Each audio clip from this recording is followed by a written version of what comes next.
Bonsoir tout le monde. Bonsoir mesdames et messieurs. Bonsoir monsieur. J'ai un message à faire passer. C'est pas long, c'est 3 minutes rapidement.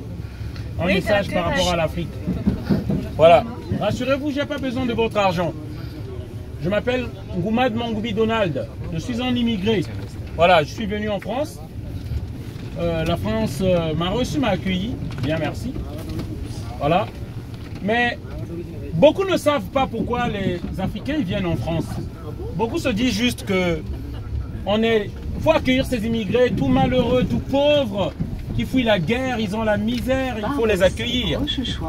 Mais beaucoup ne se posent pas la question pourquoi vraiment ils viennent. Ils vont dire que c'est la crise économique et tout. Non. Beaucoup se disent même, la France ne peut pas accueillir la misère du monde.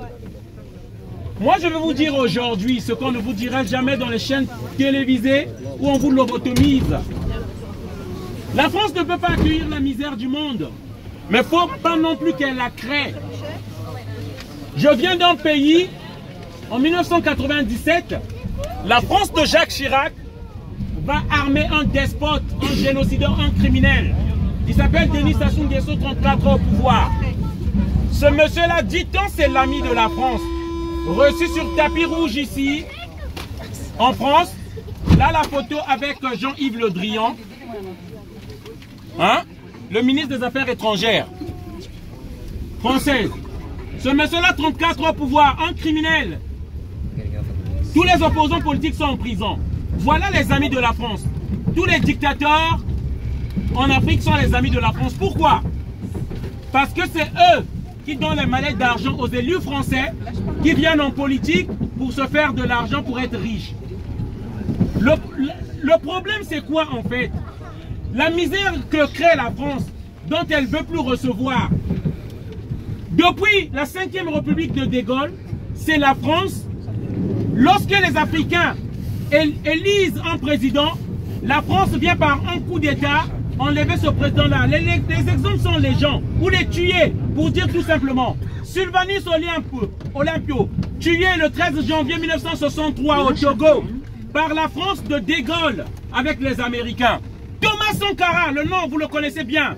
Tué par la France de Mitterrand. On nous dit toujours, faut oublier, il faut qu'on avance. Et pourtant, les Français n'ont jamais oublié Hitler. Ils n'ont jamais oublié Hitler. Et je continue encore. Et il y a des mal lorsqu'il meurt. On remplace son fils, Faure Gnassingbé. En fait, la France s'arrange à mettre des marionnettes qui doivent être au service de la France et non des Africains. Ces pays-là sont appauvris, détruits. L'argent des Africains est utilisé pour nourrir les partis politiques français, la gauche comme la droite. Si vous ne le savez pas, faites les recherches. Je vous apprends. Voilà. Et l'Afrique a été appauvrie pendant des années et des années par les élus français et les multinationales qui se partagent le gâteau avec les dictateurs. Voilà la raison pour laquelle nous venons en grand nombre ici. Nos pays sont détruits, transformés en enfer. Je vous prends un grand exemple. La Libye de Kadhafi. Qu'est-ce que Kadhafi avait fait? La Libye était un paradis. On nous a dit qu'on va installer la démocratie en Libye. Aujourd'hui, la